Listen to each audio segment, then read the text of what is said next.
Oh man. This is a client. I've been working with, and the evaluation was earlier this week, and we spent 2 hours on that day evaluating head to toe. And this is the second treatment day. We've spent 2 days treating her for 2 hours at a clip, and have discovered some patterns in the lower body that are perpetuating some of her symptoms, such as the left ankle having slight instability, slight to moderate instability that we are dealing with, and the pelvic joint presents with instability, and we're dealing with that. And she found a support worn at the level of the trochanters, at the level of the pubic joint, to be very helpful. And now we're moving up to the upper body, and I just want to point out that she is quite rigid. When I try to induce passive motion through that lateral spine of the scapula, it really doesn't give much at all. And that's also true on the other side. Do they feel similar to you or different?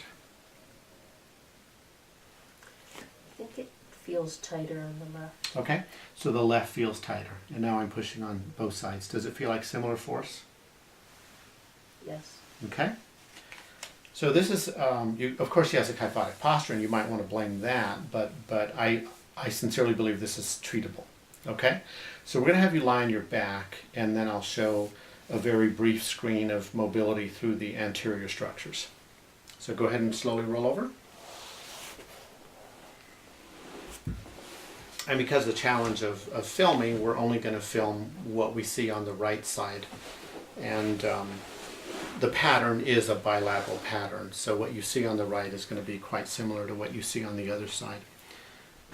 So you could easily describe her shoulders as being protracted, scapulae being protracted on both sides. Is that her normal posture, or is that a posture that creates problems? Now, if I load this with a reasonable amount of force, based on a lot of experience and doing this on lots of bodies, I'm applying at least 15 pounds of force, and there's no yield. Okay? If I add an additional 15 pounds of force, there is still no yield. So this feels, based on her body type, to be an abnormal, significant restriction of mobility.